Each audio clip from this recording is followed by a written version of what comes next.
The Battle of Leyte Gulf, the last of the Great Pacific Sea battles, saw many ships sunk on both sides, Japanese cruisers and American destroyers, one of the great super battleships, several of the small workhorse escort carriers, and just about everything in between. The area around the Philippines is crowded with shipwrecks from this battle, several of which were discovered in quick succession in the late 2010s. Several more, however, remain missing, including such illustrious names as Zuikaku. That being said, those that we have found can provide interesting insights into how they went down, a view into the damage they suffered that has not been seen since they slipped beneath the waves. As such, this video will take a quick look at the wrecks we have found, and those that still remain, hidden around some of the deepest, darkest depths of the Pacific. I will try to remember to put timestamps for each ship, for those more interested in specific vessels. For now, let's get into it. I suppose it is only fitting to begin with the single largest wreck found, and indeed the single largest wreck there was to find. While American ships I'll be getting into later are arguably more famous, Musashi was certainly one of the crown jewels for ship hunters, especially with the relatively early discovery of her sister, Yamato, in pieces on the seafloor. Musashi had been recorded as going down in one piece, without the massive internal explosion of her sister, so I can remember watching the search for her. There was a certain hope that she would be found in one piece, in contrast to her sister. Yamato had, after all, blown into multiple pieces as she went down. If Musashi was intact, that would have made for a spectacular find. Just imagine, for a moment, this monster battleship sitting pristine on the ocean floor, riddled with bomb and torpedo hits, but in one piece. As it would turn out, that hope proved to be in vain. She was found in 2015 by Paul Allen's crew of shipwreck hunters, in pieces just like her sister. Musashi may have gone beneath the waves in one piece, but at some point after she sank, she suffered one, or possibly two, massive internal explosions. This was quite likely her magazines going up, just like Yamato, and it broke Musashi into multiple pieces. Her stern rests upside down, some distance from her bow, with one of her propellers torn from its shaft. Her gun turrets fell away from the ship, leaving their empty mountings in their place, just like Yamato. The most recognizable part of the ship, massive empty holes for turrets aside, is her upright bow section. The mounting for her Imperial chrysanthemum remains in place and easily recognizable. Other notable parts of the wreck are the superstructure and funnel, blown off by the explosion and resting off the port side. Damage from the American attack is also clearly visible, in the form of torpedo impact damage on the bow, including warping of that part of the ship, along with impacts underneath the forward turret. At around 3,000 feet, 910 meters down, Musashi is deep, but by no means the deepest of the wrecks we will cover here. Moving on, and sticking with the Japanese battleship theme, we'll move to the next two lost in the Greater Battle of Leyte Gulf. These being the sister ships Yamashiro and Fusou, the oldest battleships left on frontline duty in the Japanese Navy. Depending, of course, on how one views the Congo-class in regards to if they were fast battleships or not. Both of these old battleships were lost in the Southern Force, with Fusou sent down by destroyer attack early in the Battle of Surigao Strait. Yamashiro, meanwhile, engaged in the last battleship gun duel in history, squaring off against 6 American standards, before eventually succumbing to torpedo attack herself. In an interesting counterpoint to Musashi, Fusou was, for the longest time, thought to have been blown clean in two by the torpedo hits, or a magazine explosion caused by those hits, depending on the source. To the point there were even claims her bow remained afloat long enough to be sunk later on by American cruiser gunfire. This claim, that she broke in two and that her bow remained afloat, would be repeated for a very long time. However, when the wreck was discovered in November 2017 by RV Petrel, Fusou was found to be mostly intact. Her massive pagoda mast had broken off during the sinking, likely when she rolled over and capsized, but the ship's hull was not lying in two distinct pieces. She did appear to have broken her back upon hitting the bottom, with her hull split and the bow angled off to the side. However, had she been blown in two on the surface, with the two sections distinct enough that one could be sunk apart from the other, she would very obviously be split into a wreck site resembling that of Titanic. As such, it is now clear that Fusou went down in one piece. Her sister Yamashiro is in a similar state, found at the same time as Fusou and mostly intact, but with the bow wrenched up and folded back over the rest of the wreck. On the sonar image on screen, you can see that by looking at the red part of the image. Much like her sister, Yamashiro capsized as she went down, likely a result of her massive superstructure. Next we'll move down a step in size, as you have the Japanese heavy cruisers, of which 6 went down over the course of the battle or its immediate aftermath. 3 of these have been found, to date, with the other 3 still undiscovered. The 3 that have been found are Maya, Chokai, and the ever-unlucky Mogami. The first of these to be found was the Maya, located on April 19, 2019, at around 1,800 meters, 6,000 feet, beneath the surface. She was sunk by torpedoes fired by USS St, having been hit by 4 such weapons. Maya was found upright, with the tip of her bow broken off, resting nearby off her port side. In stark contrast with a lot of other gun-armed warships, all of her turrets remained in place, other than the one that was removed in her refit, of course. It is that missing turret, along with some differences in bridge structure, that allowed for identifying her as Maya, and not the still missing Atago, which went down somewhere nearby. Maya, like a lot of deep-sea wrecks in the area, is in pretty good shape considering her age and battle damage. She remains recognizable for what she was, with her bridge structure intact. Compared to Musashi or the other battleships, she is practically pristine, albeit that she does have such things as her anchor chain running over a good portion of the hull. Still, the fact that you can pick out details on her 25mm mounts, or see the openings on her main battery turrets, after close to a century underwater, is impressive by any metric. The second of the cruisers to be discovered, then, was Chokai, another of Maya's sister ships. She was found on May 5, 2019, at 5,173 meters, just shy of 17,000 feet deep, after having sunk way back on October 25, 1944. She was scuttled, however, not sent directly down by enemy action.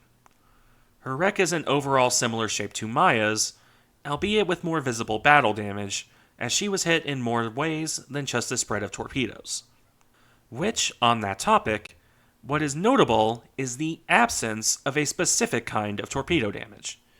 For, well, basically since she was sunk, it was commonly accepted knowledge that USS White Plains landed a 5-inch shell on Chokai that detonated some of her torpedoes. This crippled her and left her vulnerable to further damage. However, Petrel looked at all her sets of torpedoes, including the spare storage, and while there is damage around the storage spaces, there's nowhere near the kind of damage that a bunch of long lances blowing up would have done. She was, however, hit in the bow around her foremost turret. The guns on that turret are angled at their maximum elevation, which may well be because of those hits, or, alternatively, due to deterioration of the elevation mechanisms over time. Similarly, there is visible damage to her stern.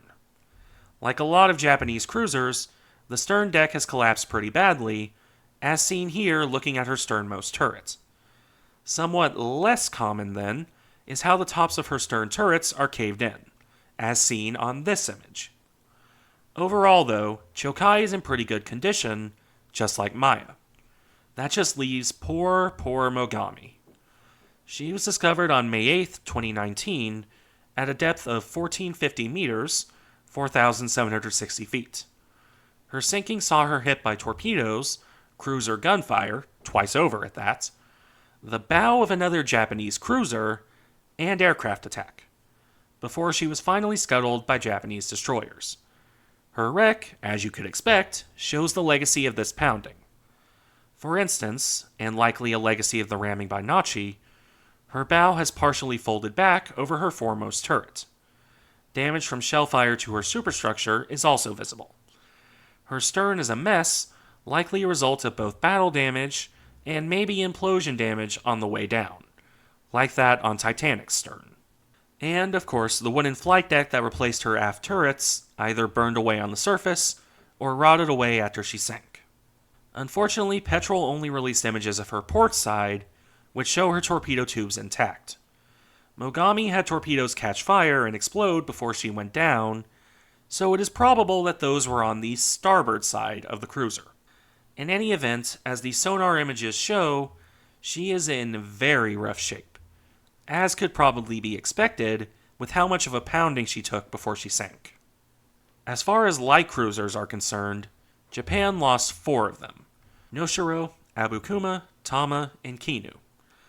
Of those 4, only Kinu has been found, and this is due to sinking in such shallow waters that she could be dived on during the war. Specifically, she sank in about 150 feet, 46 meters of water, which is really quite shallow by Leyte Wreck standards. That was on October 26, 1944. United States Navy divers went down to her wreck in July of 1945 to recover classified documents and coding machines. They found her broken behind her bridge with a 90-degree list to port. The bridge itself was largely undamaged, though. Unfortunately, and likely because of her shallow depth and lack of fame, I have not been able to find any pictures of her wreck. As for the other 3, they haven't been found yet. So for now, let's look at the final category of Japanese ships that we have found wrecks for. That, of course, being the destroyers. Of these, Japan lost 11 during the battle, or again soon after it. Of these, the Hayashimo, Yamagumo, Asagumo, and Michishio have been found. Well, the latter 3 have been found. Hayashimo ran aground and was destroyed in shallow water after having her bow crumpled by a torpedo. So she only counts here insofar as we know what happened to her, as she didn't sink in the traditional sense. For the other 3, you can look no further than our old friends, Paul Allen and the RV Petrel. 2 of them, Yamagumo and Michishio, were found on November 27, 2017. They rest only a mile or so apart in 380 feet, 117 meters of water, making them so shallow that marine growth has entirely overgrown them. Couple that with Japanese warships often lacking distinguishing features between ships, barring refits changing things up, and it's basically impossible to tell which is which. Asagumo, meanwhile, was found further away and is more easily identifiable due to that fact. She sank further from her sisters, so can thus be identified where they cannot. All 3 ships, however, are very hard to make out details due to the intense marine growth. That being said, with the Japanese ships done, at least as far as discovered wrecks are concerned, it is time to move to the American ships. The largest American shipwreck from Leyte Gulf to be found, thus far, is that of USS St. She is not the largest American ship lost in the battle, that dubious honor belonging to USS Princeton, but she is the only carrier wreck found as of recording this video.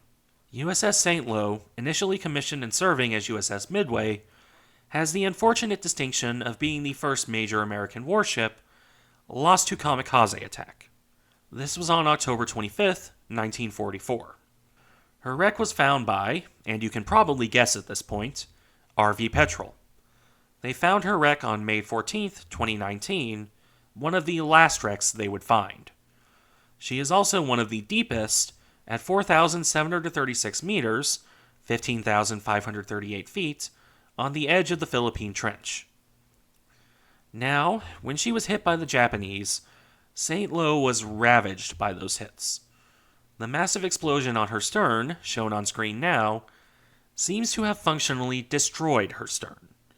When Petrel sent their ROV down, it was to find torn and twisted wreckage, even to the point of her propeller shafts being bent to the side.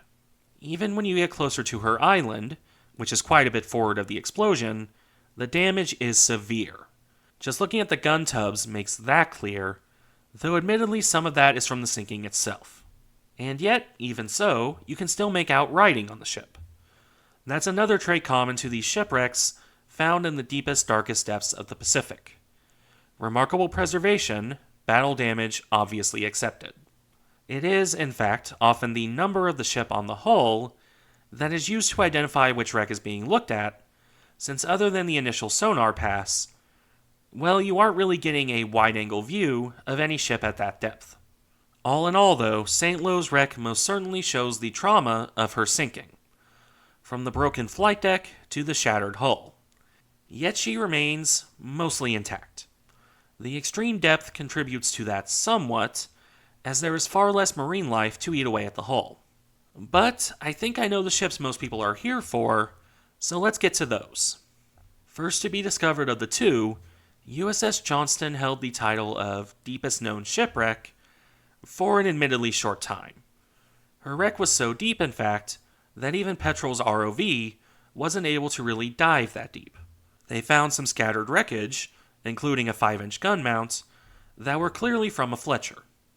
Only 2 of those were in the area, Johnston and Hull, and based on where they found the ship, Petrel was fairly confident in it being Johnston.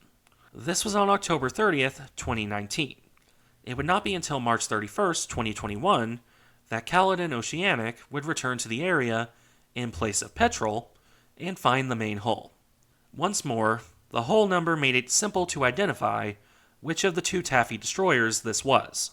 Johnston, as anyone who knows her story could expect, is sitting upright on the ocean floor with her remaining guns trained in the direction of a long-gone enemy. And I say her remaining guns because the wreckage Petrel found is due to her stern being broken away. Now, there is an excellent video that goes into depth, 3D model and all, on Johnston's wreck. I will link that because it has access to something I do not. I will give a highlight reel, as it were, but that video will be a far better look than a handful of pictures. First, as mentioned, Johnston broke apart right around where her third 5-inch gun would have been located.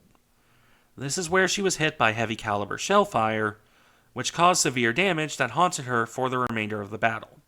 That damage is likely why she split like she did. Her torpedo tubes, meanwhile, are empty, with one of them showing clear damage, as they had fired all of their torpedoes at the Japanese formation. As for her other weapons, some of her anti-aircraft battery remains in place, though one just ahead of the bridge was destroyed by a direct hit that started the fire that forced the evacuation of the bridge. Past that, you have her forward gun mounts. Again, they remain pointed out to an enemy that isn't there anymore, frozen in time. You can clearly pick out where the hits that disabled them came in, as well as hits to her bridge and fire control director. Similarly, you can pick out where the hits that wrecked her engines came in, with her one remaining smokestack collapsed back into the deck. The other one is in the debris field around the ship. Past this, there are too many holes to count. 5 and 6-inch shell holes are dotted all over the destroyer, showing the hellish pounding she took over the course of this battle. It's a testament to Johnston and the men aboard her that she remained afloat and fighting as long as she did. While her stern is gone, what is left paints a grim picture and matches up with reports from survivors that day. For all of that, though, Johnston only held the crown of deepest shipwreck for a short time. She would soon be surpassed by the other famous gunboat of that day.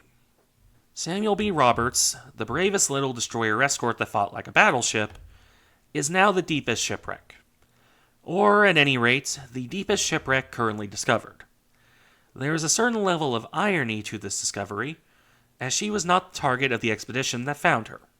Caladan Oceanic, once more, was in the area looking for shipwrecks.